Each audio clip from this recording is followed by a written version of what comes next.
বাংলাদেশের এত ক্ষমতা রয়েছে যে 4 দিনের ভিতরে ভারতের কলকাতাকে কবজা করে নিতে পারে।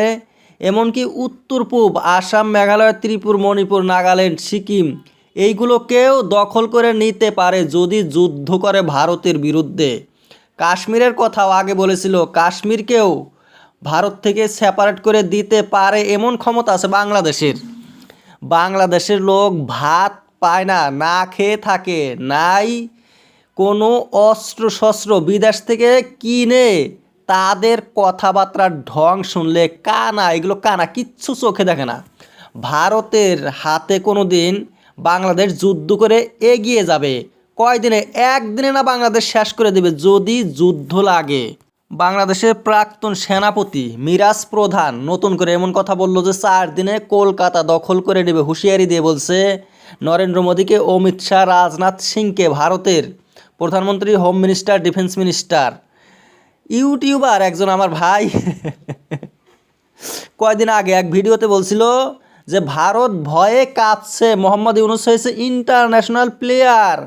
মোহাম্মদ ইউনুসের যেগুলো প্ল্যান, রংপুরে এশিয়ার মধ্যে সর্ববৃহৎ ঘাঁটি বানাবে, আর উত্তর পূব আসাম, মেঘালয়, মণিপুর, নাগাল্যান্ড, ত্রিপুরা এইগুলো বাংলাদেশের হাতে নিয়ে আসবে, দখল করে নেবে।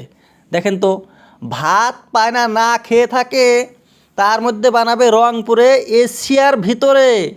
এশিয়ার মধ্যে রয়েছে চায়না, পাকিস্তান, ইন্ডিয়া।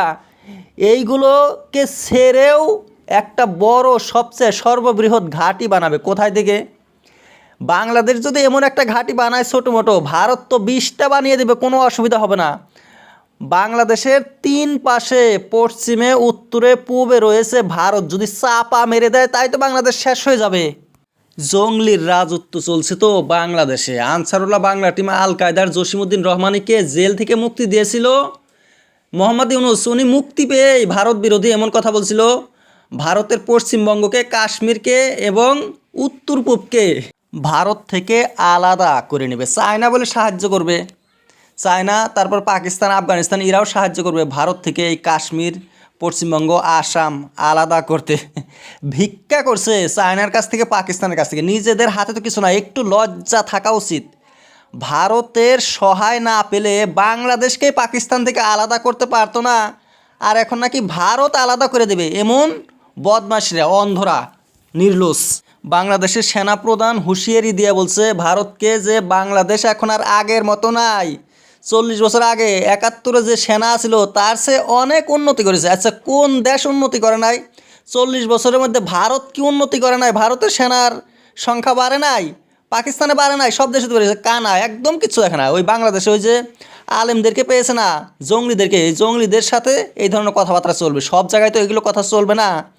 আর ইউটিউবারদের তো লক্ষ্য হলো ভিউ, যাতে ভিউ বাড়ে, নিজের চ্যানেলটা গ্রো হয়।